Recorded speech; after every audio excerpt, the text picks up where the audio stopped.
La tecnología evoluciona cada vez más rápido. No sorprende que ahora investiguen más científicos que en toda la historia junta y utilicen instrumentos y sistemas de comunicación superiores. Nuevas tecnologías como la biogenética, la inteligencia artificial y la nanotecnología han avanzado rápido en las pasadas décadas. Todas parecen converger hacia un mismo objetivo: superar los límites humanos y crear nuevas formas de vida superiores, crear transhumanos. El perfeccionamiento humano. Robert Anton Wilson ha calculado esta aceleración del conocimiento. Él lo llama el fenómeno del Jesús saltador. El fenómeno del Jesús saltador es el nombre que le ha dado a la aceleración de la información a lo largo de la historia. Supe de ello por Alfred Korzybski, un matemático polaco que inventó una disciplina científica llamada semántica general y descubrió que la información se duplicaba el doble de rápido con cada generación. Decía que había que estar preparado para los nuevos cambios y concienciarnos para ser menos dogmáticos y más flexibles para asumir los cambios. Tomó el año 1 después de Cristo como unidad básica para calcular el tiempo que tardaba en duplicarse la información disponible para los humanos, y el resultado fueron 1500 años, lo que lo llevaba a la época en que Leonardo da Vinci tenía 40 años y el Renacimiento estaba en su apogeo. Lo que hice fue llamar a esta unidad Jesús, así que en el año 1 había un Jesús y en el 1500 dos. La siguiente duplicación solo tardó 250 años. Ya se observa el factor de aceleración. Y en 1750 había 4 Jesús. La siguiente duplicación solo tardó 150 años y para 1900 ya teníamos 8 unidades. La siguiente multiplicación por 2 llevó 50 años y en 1950 teníamos 16 Jesús. En 1960, solo 10 años después, pasaron a 32. En 1967 había 64 y en 1973 128. Según los últimos cálculos del Dr. Jacques Vallée, un científico informático, la tecnología se duplica cada año, pero eso fue hace 5 o 6 años. Alguien ha publicado en Internet que ahora se duplica 2 veces al año.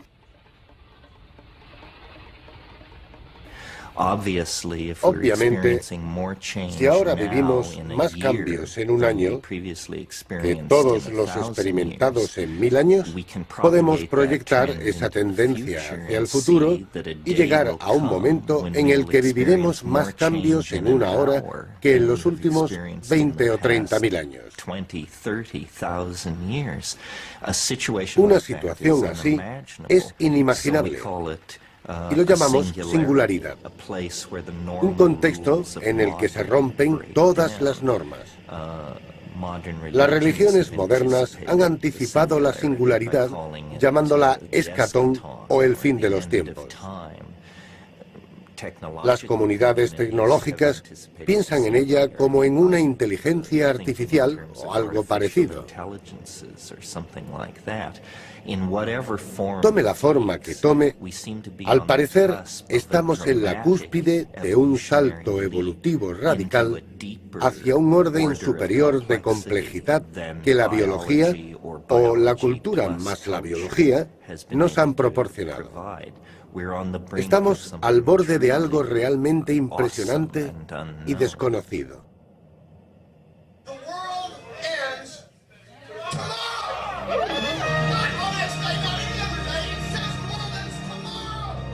Preparando la singularidad. Un futuro en el que el conocimiento evoluciona a una velocidad infinita. Está claro que ningún ser humano será capaz de mantener el ritmo de esta aceleración.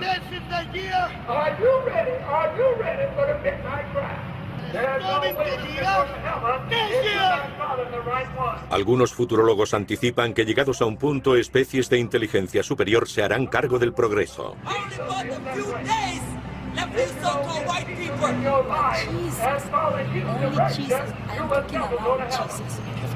Pueden ser inteligencias artificiales, humanos mejorados o una combinación de ambos.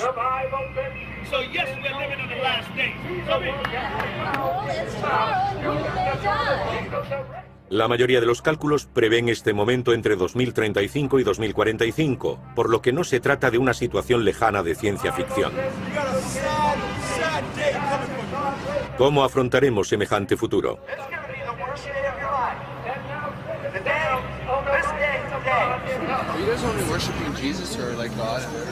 It's like you're just saying that only Jesus can fill that place, and I'm saying that to every person there's an intricate Savior. You know what I'm saying? It doesn't have to be just Jesus. ¿Cómo nos prepararemos para tal tecnoapocalipsis? Yo creo que la singularidad tendrá lugar en 2045. En ese momento, la inteligencia no biológica que hemos creado será 1000 millones de veces superior a la inteligencia humana.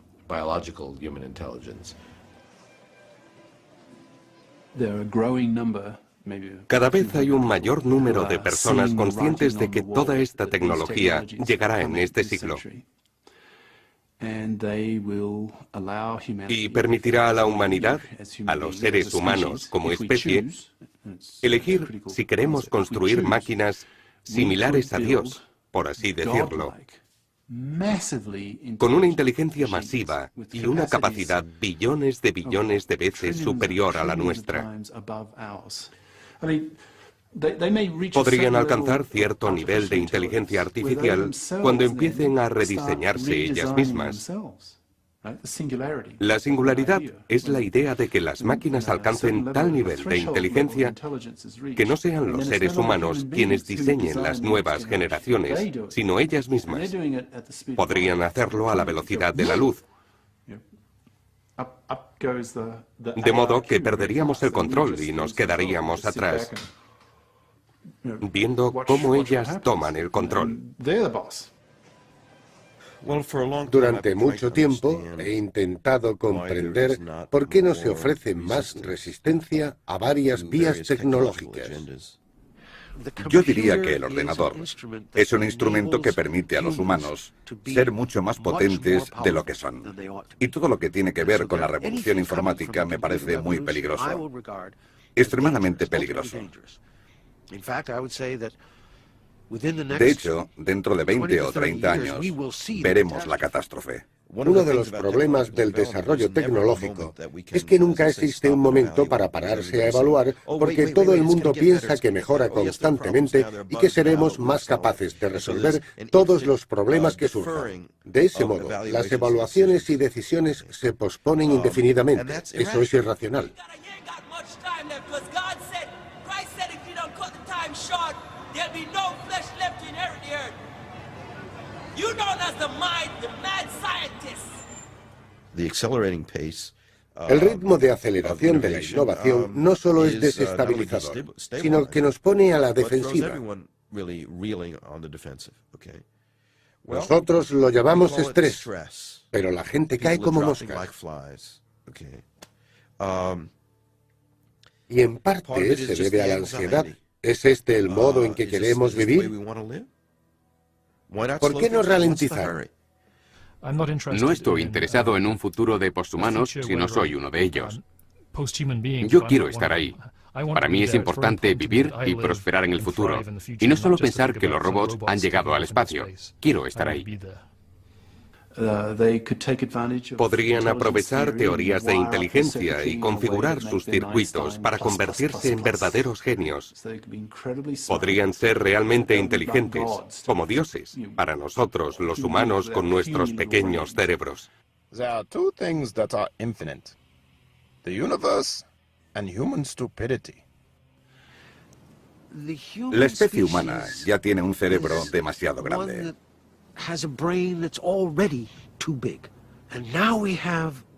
Y ahora contamos con ordenadores que nos permiten aumentar su poder casi infinitamente.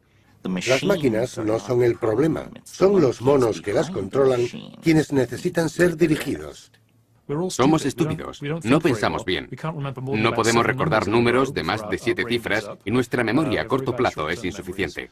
No podemos desarrollar largas cadenas de razonamiento sin olvidar dónde empezamos, y todo eso son defectos de diseño. ¿Se trata entonces de mejorar o de reparar un defecto? Eso no importa. Deberíamos emplear la tecnología para perfeccionarnos. Estoy convencido de que estos tecnólogos del Instituto Tecnológico de Massachusetts, en sus elegantes laboratorios de inteligencia artificial, Tienen razón cuando dicen que dentro de 50 años serán las máquinas quienes decidan si quieren tenernos como mascotas o no. ¿Quién sabe si, por el motivo que sea, esas máquinas del futuro podrán decidir: estos seres humanos son una plaga, son inferiores a nosotros, se interponen en nuestro camino, agotan los recursos que necesitamos para crecer, vamos a aniquilarlos? No me preocupa. Bueno, sí, pero no me inquieta demasiado la posibilidad de que nos dejen atrás y con suerte nos traten como mascotas. Lo más probable es que cada vez estemos más integrados con nuestra tecnología, con nuestros ordenadores y robots. Y en vez de enfrentarnos, ellos serán la clase dirigente y nosotros los subordinados. Estaremos mucho más integrados. Esa es la cuestión clave. ¿Vamos a conservar la carne de mono? ¿Vamos a aferrarnos a nuestros cuerpos y seguir vinculados al resto de los animales? ¿O vamos a convertirnos en corrientes de electrones sin cuerpo que se mueven en realidades virtuales contenidas en circuitos? Supongo que sucederán las dos cosas. Habrá fundamentalistas que no quieran tener nada que ver con la transformación tecnológica, y habrá soñadores que nunca tendrán suficiente. Probablemente esa será la frontera global en la que cada persona tendrá que adoptar una postura. ¿Cuánto de las nuevas tecnologías y sus cualidades reformadoras de la realidad estamos dispuestos a incluir en nuestras vidas? Tendremos cuerpos cibernéticos y mejorados que se cambiarán por sí mismos en vehículos que prolonguen al máximo nuestra existencia, con el mayor placer, el menor dolor y la mayor facilidad y elegancia.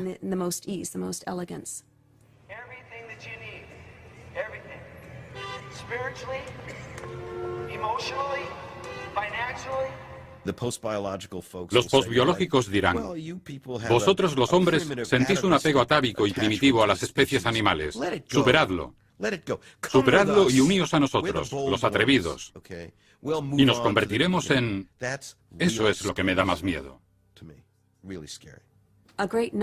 Un gran número de personas a las que llamo fundamentalistas biológicos tienen miedo de ir más allá de su biología, para saltar a otros cuerpos, otras formas de transporte.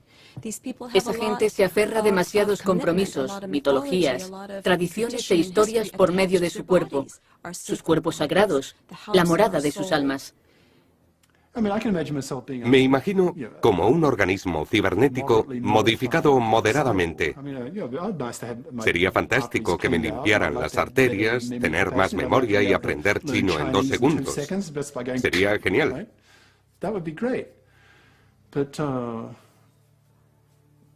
Pero para mí, eso no es nada comparado con esas máquinas semejantes a dioses.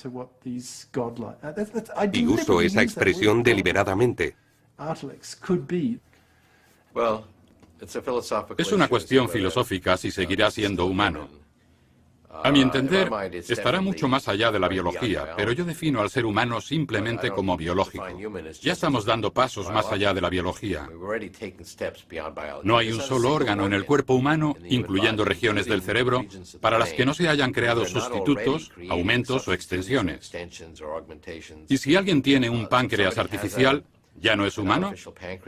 Si tiene un implante neurológico en el cerebro, ¿ya no es humano?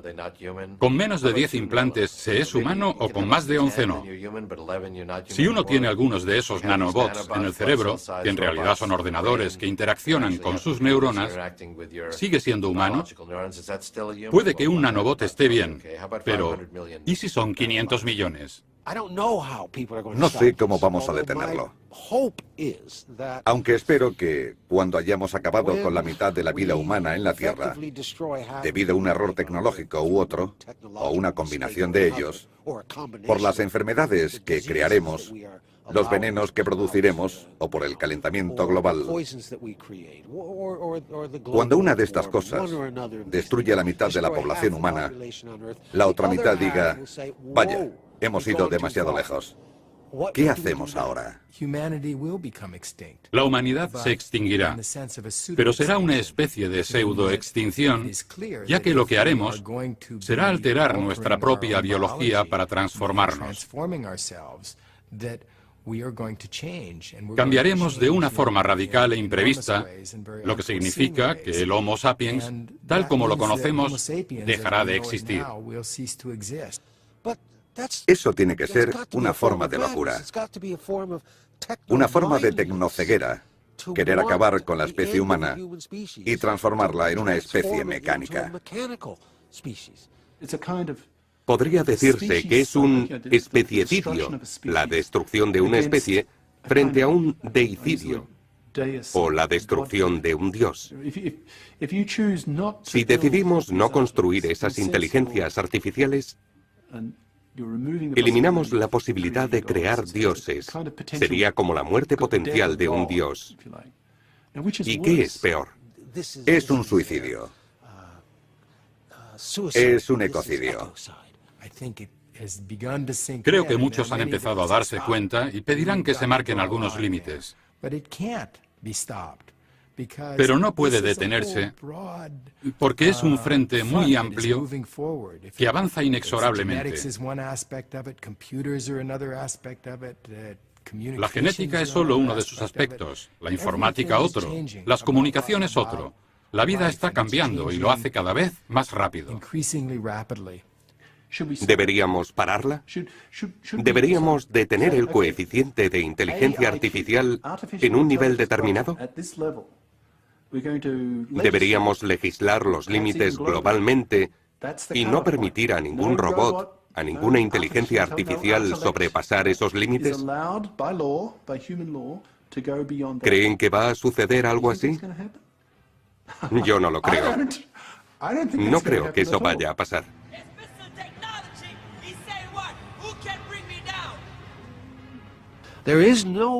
No existe un control humano, social o gubernamental sobre lo que hacen y harán esas tecnologías. ¿Cómo se frena a una industria billonaria dispuesta a construir máquinas similares a dioses? La industria robótica, los futuros Microsoft e Intel en los años 2030 o 2040, estará basada en cerebros artificiales gigantescos. Habrá muchas rivalidades políticas por el control entre China y Estados Unidos.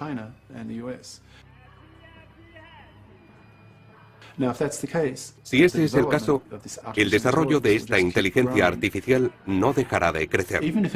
Aunque sea secreta, aunque la población empiece a rebelarse contra ello, porque estará muy molesta.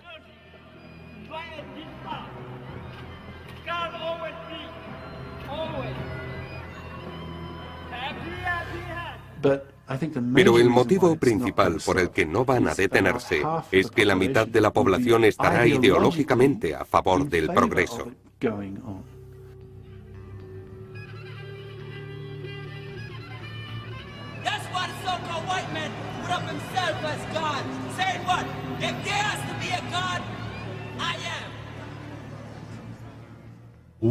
Vamos a convertirnos en dioses, punto.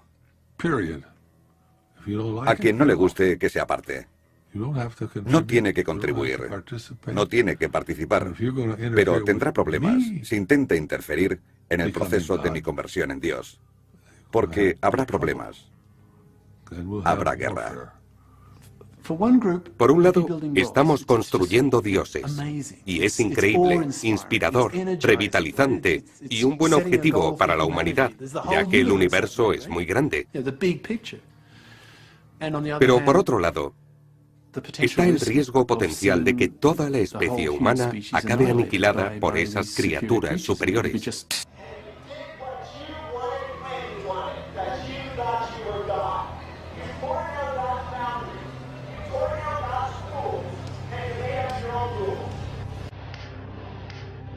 La única forma que tiene de impedírmelo es matándome.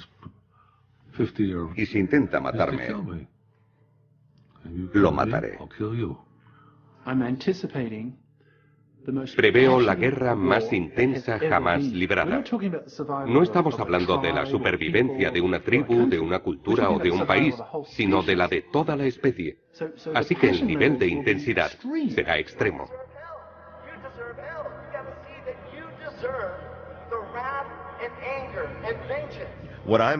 Hablo de una nueva forma de abrazar nuestra existencia.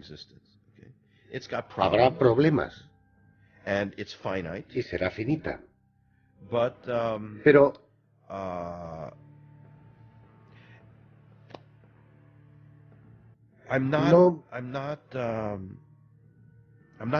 no siento ganas de huir de ella.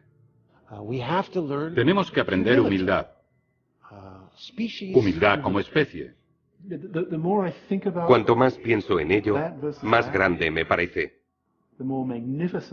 Porque su potencial es inmenso. 1.000 millones, 6.000 millones de personas eliminadas, a escala cósmica no supone nada. Pero de forma independiente, es absolutamente monstruoso. La mayoría de la gente puede anticipar el horror. Es un concepto fácil de entender. Muchas personas mueren atropelladas cada día, pero multipliquemos eso por 1.000 millones. Es relativamente fácil de comprender, pero mucho más duro. Es muy emocionante porque algo va a suceder. Si no sucediera nada, ser una civilización que dura 1 millón de años, por ejemplo, haciendo lo mismo cada día, hasta que el sol se calentara o enfriara demasiado y la erradicara, no tendría valor ninguno al no haber cambio. Si el sol va a estallar dentro de X años, tenemos que empezar a prepararnos ya. Pero los detractores argumentan que también hay que prepararse para el impacto tóxico que sufre actualmente nuestro planeta o solucionar los problemas de la gente sin hogar y sin comida. La explosión del sol puede esperar.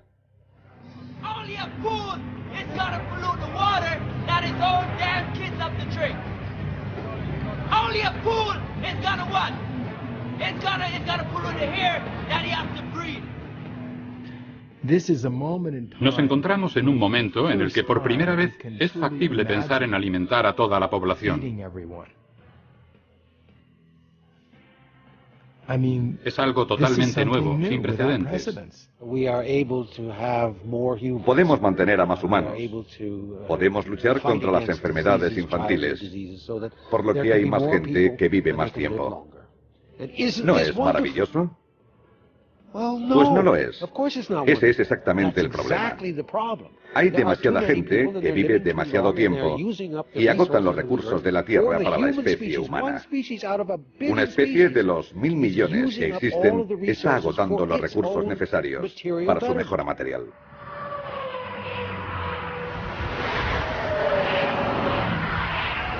En ese mismo momento, otras especies se están extinguiendo.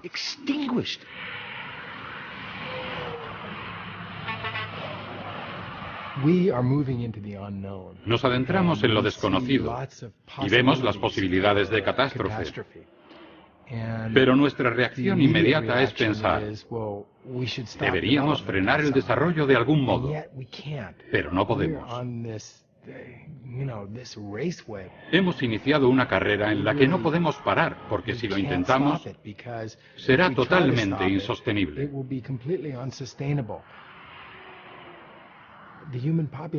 La población humana ha alcanzado tal magnitud que no puede mantenerse sin tecnología.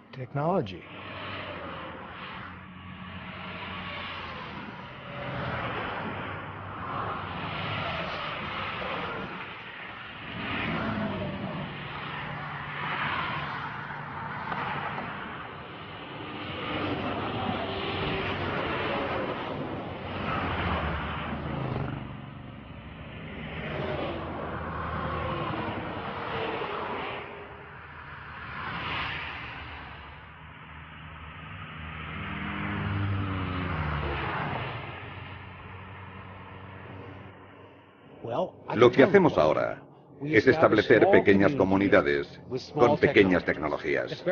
Es muy sencillo.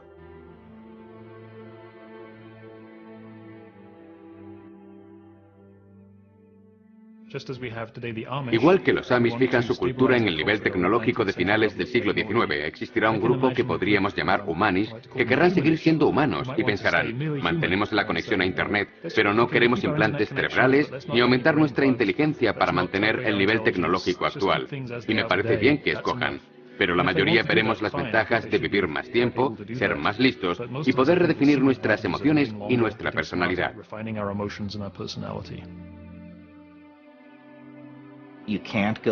Uno no puede retroceder ni estancarse, porque se quedará atrás.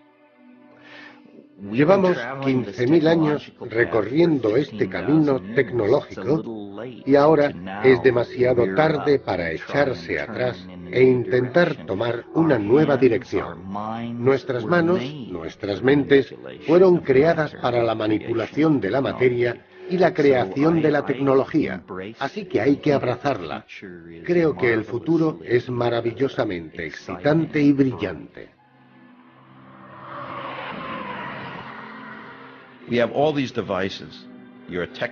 Nos tachan de tecnófobos y antiprogreso, para silenciar y anular las críticas.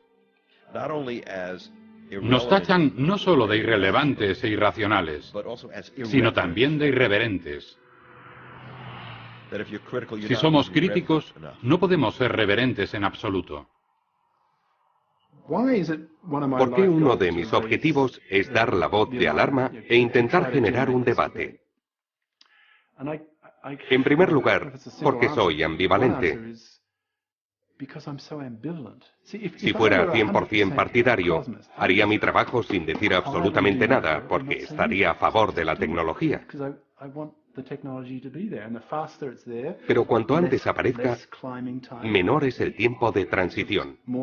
Y una vez se introduzca en nuestra sociedad, no podremos hacer nada para apartarla.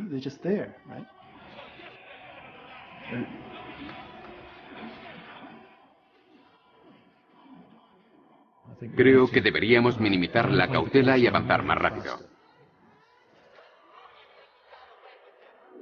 El debate será cada vez más intenso.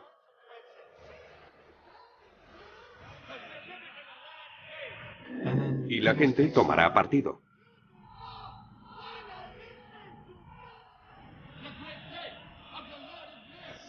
Empezará a haber asesinatos, sabotajes,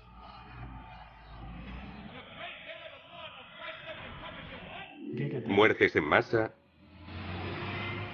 la peor guerra que hemos visto jamás. Tenemos que crecer como personas y cuanto antes lo hagamos, mejor será para todos. Tengo sentimientos muy contradictorios sobre este tema. Estoy desgarrado porque es terrible y a la vez magnífico.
No creo que vayamos a retroceder. No tenemos esa opción. Ni podamos detener esto.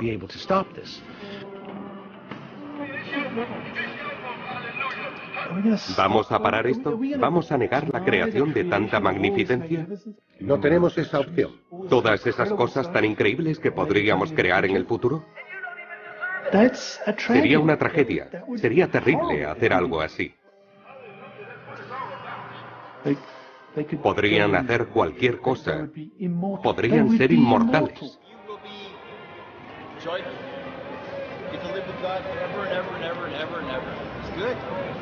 Es curioso que no podamos comportarnos racionalmente respecto a la más racional de las actividades. Si la naturaleza es sagrada, la tecnología debe ser diabólica.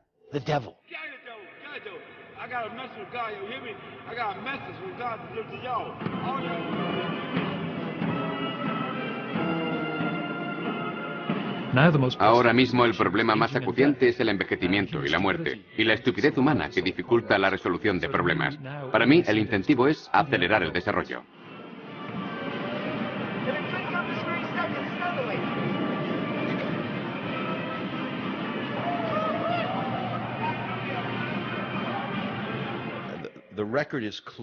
La historia es clara. Los seres humanos no son capaces de utilizar su tecnología de una forma segura. El potencial de error es enorme, a menos que nos reinventemos a nosotros mismos. Creo que la solución que tenemos es la misma que tuvieron los ludistas. Coger un martillo y destrozar las máquinas que nos acechan y que terminarán por destrozar nuestras vidas. Esto es lo que deberíamos hacer.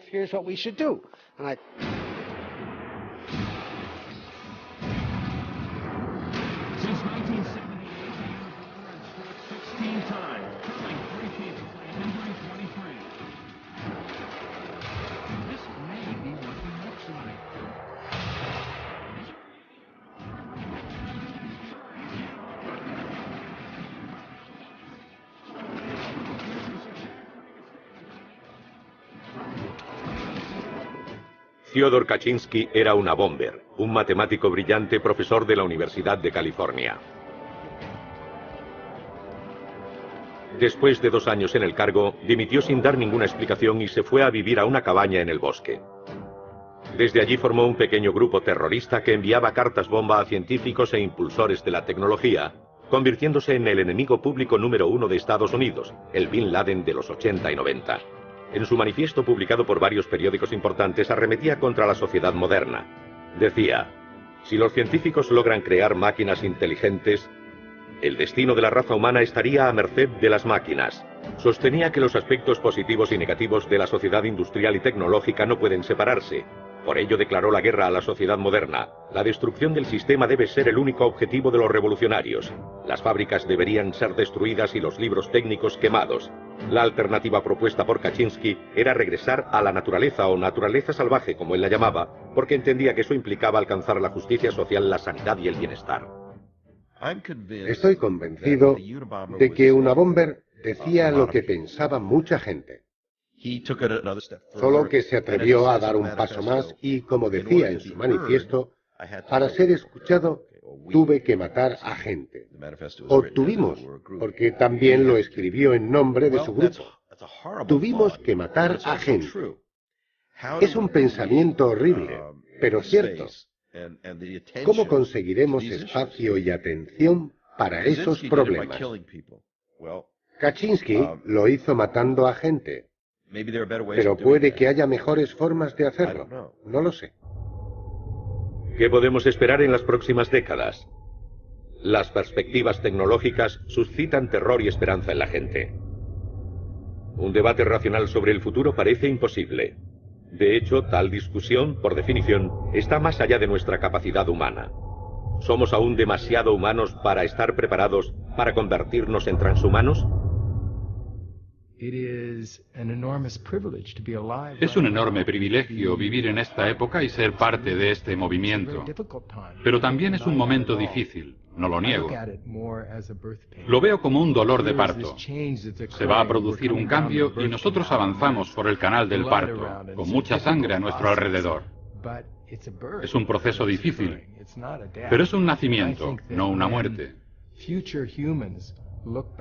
Y cuando los humanos del futuro consideren esta época, cientos de años después, no la verán como el momento en que malgastamos los recursos del planeta cuando lo destruimos. Lo verán como el momento extraordinario en el que desarrollamos la tecnología básica para su sociedad.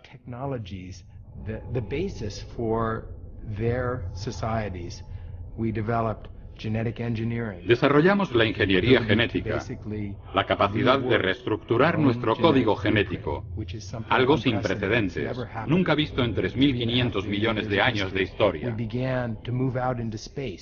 Empezamos a explorar el espacio. A lo largo de la historia, la raza humana se había limitado a vivir en la superficie de un planeta y de repente salimos a conocer el universo. Y otra de las cosas importantes sucedidas en nuestra era es la inteligencia artificial, la informática. De repente, un material inerte empieza a alcanzar un nivel de complejidad que rivaliza con la vida misma. Son 3 logros sin precedentes en la historia de la vida que se producen ahora, y no es extraño que se estén sacudiendo y volviendo nuestro entorno del revés, provocando extinciones y otras cosas. Aún así, esta será la base no solo de los próximos 100 años, sino miles, decenas de miles e incluso millones de años. Y veo un largo futuro por delante.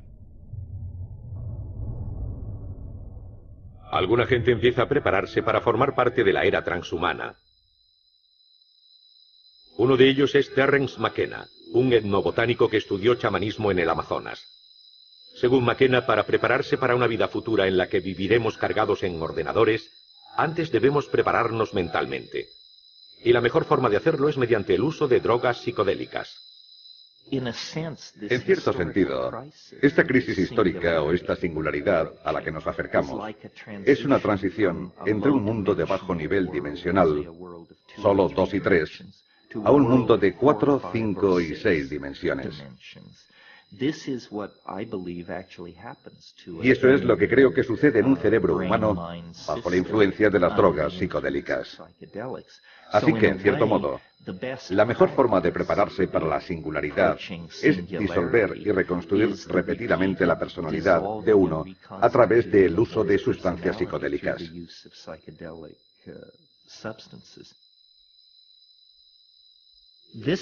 Esta es una de las nuevas drogas psicodélicas más interesantes del mundo. Es la Salvia divinorum, la planta que dará forma a las próximas décadas del nuevo milenio.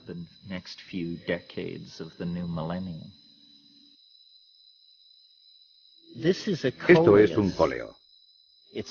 Resulta irónico que esta planta, que lleva muchas generaciones en nuestras cocinas, ventanas y arriates, contenga algunos de los elementos psicodélicos más potentes conocidos.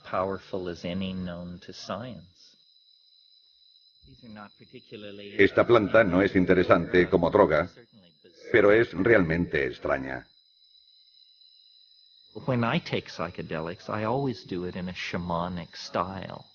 Siempre tomo drogas al estilo de los chamanes. Por la noche, solo y a ser posible en la naturaleza. Entonces observo. Presto mucha atención. Utilizo mi mente como un medio para llevar a cabo observaciones sobre la unión del espíritu, mi personalidad y la materia física de la sustancia que he ingerido.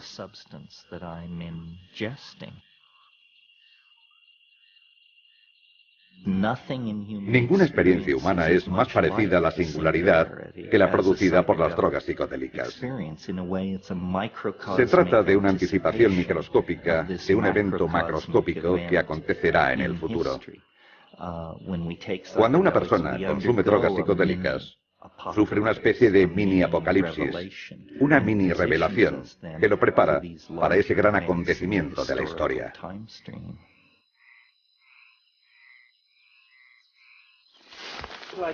Vamos a subir aquí. Esta es una de las plantas más interesantes del jardín. Es la Psychotria viridis y provoca visiones. Cuando se combina con ayahuasca en estado líquido, la experiencia dura de 4 a 6 horas. No es tan intensa como cuando se fuma. Fumarla es la experiencia más intensa a este lado de la tumba.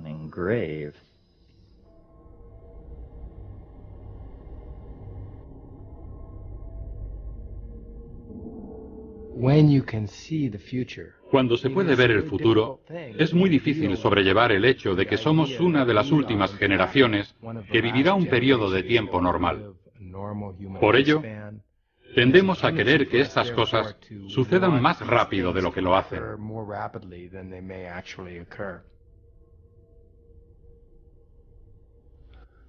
Este es el principal desafío intelectual, el rejuvenecimiento. ¿Cuánto vale eso? Mucho dinero. De hecho, cuando se llega a mi edad, se comprende que vale todo el dinero del mundo. No creo que la gente de hoy viva lo suficiente. Se tardan 50 años en entender las matemáticas modernas. Avanzamos hacia la prolongación de la vida. Ese es el objetivo. No queremos morir. No es cuestión de si lo haremos, sino de cuándo podremos hacer intervenciones a nivel molecular, a nivel genético, que alarguen significativamente la vida humana, quizás cientos de años, en el futuro.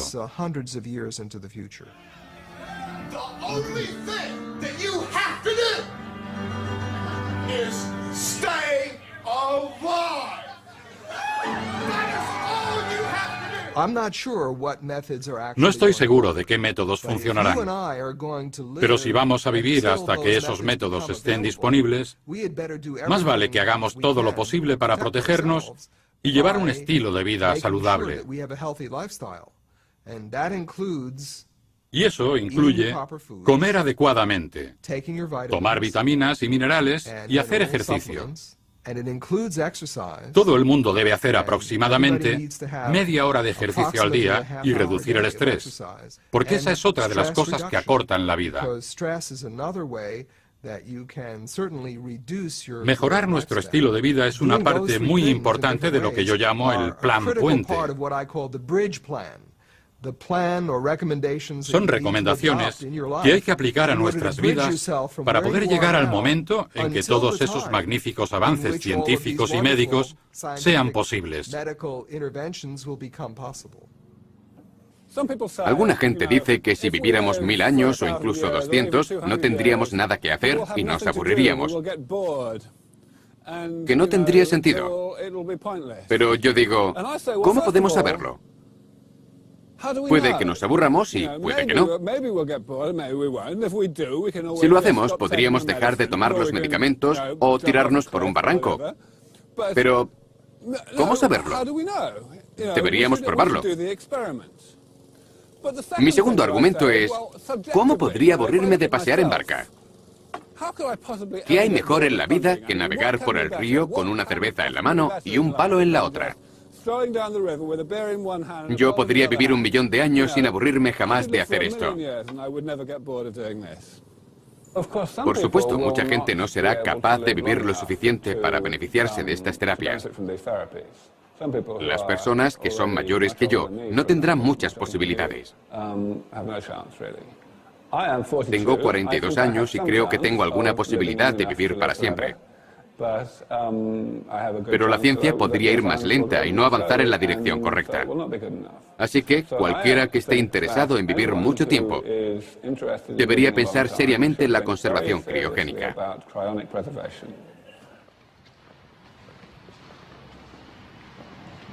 Aquí están los tanques. Cryonics. There is experimentation now with the possibility that a body might be frozen and revived. If the frozen traveler awakes, what will he find? The advance of science tempts us to speculate on the nature of the world which lies ahead. Nos hablaron un poco sobre la idea de la criogenia y nos pareció fantástica. Creo que es genial. Uno muere y regresa para ver cómo es el futuro. Yo creo que es una pérdida de tiempo. Puede que sea porque soy mujer, no lo sé.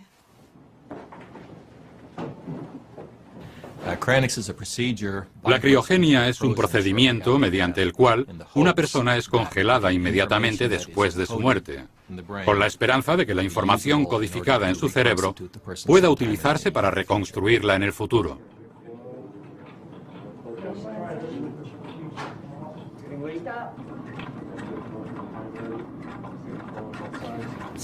Algunas personas solo conservan su cabeza.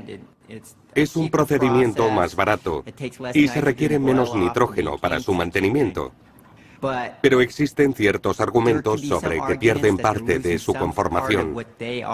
Supongo que piensa que en el futuro la ciencia podrá desarrollarles otro cuerpo, implantarlas en un androide o algo así. Cada vez más personas deciden congelar únicamente su cabeza, no solo porque es más barato, sino porque el proceso es mucho más fácil de controlar. La forma de recuperar el cuerpo sigue siendo una cuestión abierta. Pero existen muchos ejemplos en la naturaleza que lo hacen parecer posible. Algunos animales, como los lagartos, tienen la capacidad de regenerar sus extremidades perdidas. Pero también lo hacen los humanos. Cuando se secciona una parte razonablemente pequeña del hígado puede volver a crecer. O cuando un niño antes de la pubertad pierde una parte del dedo puede volver a crecerle con el tratamiento adecuado. Eso indica que este tipo de regeneración no es imposible. No es imposible porque la naturaleza ya lo hace. Si conseguimos desentrañar ese secreto, el secreto de la salamandra, y averiguar cómo se regenera, podríamos aplicar esas mismas técnicas a los seres humanos.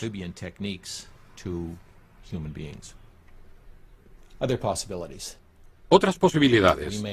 Podríamos tener cuerpos mejorados, quizás de metal, muy diferentes de los que vemos actualmente, pero con la misma mente. Y con esa mente, en un cuerpo de metal, podría ser capaz de caminar en planetas más masivos, como Urano, por ejemplo, o Júpiter. Esa es otra posibilidad. También podríamos vivir dentro de un ordenador, en un mundo virtual, una realidad virtual, en cuyo caso no tendríamos problemas con el espacio. Podríamos meter a toda la raza humana en ese ordenador de ahí.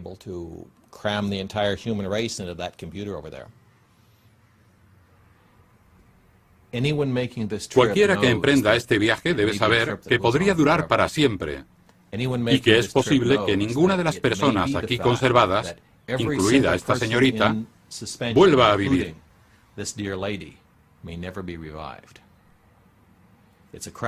Es un riesgo, pero no existe otra opción. ¿Listo? Sí. Vamos bien.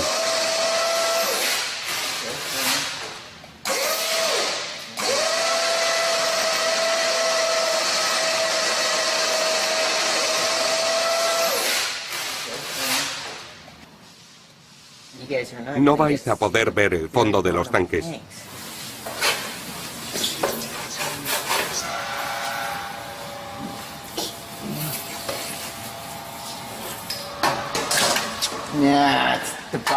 Esa es la parte biológica. Lo sé por el peso.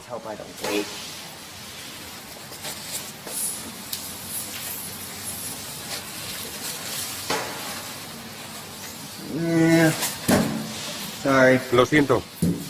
No está aquí. Este parece el método más obvio.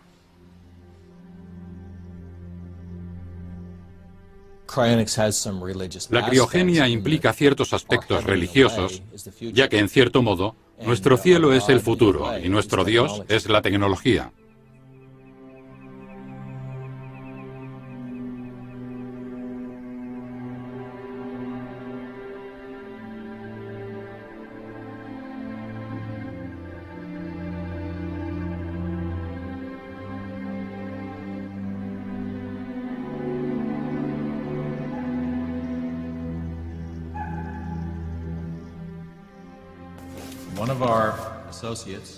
Uno de nuestros socios sugirió un programa mediante el cual enviásemos a unos cuantos voluntarios a la selva.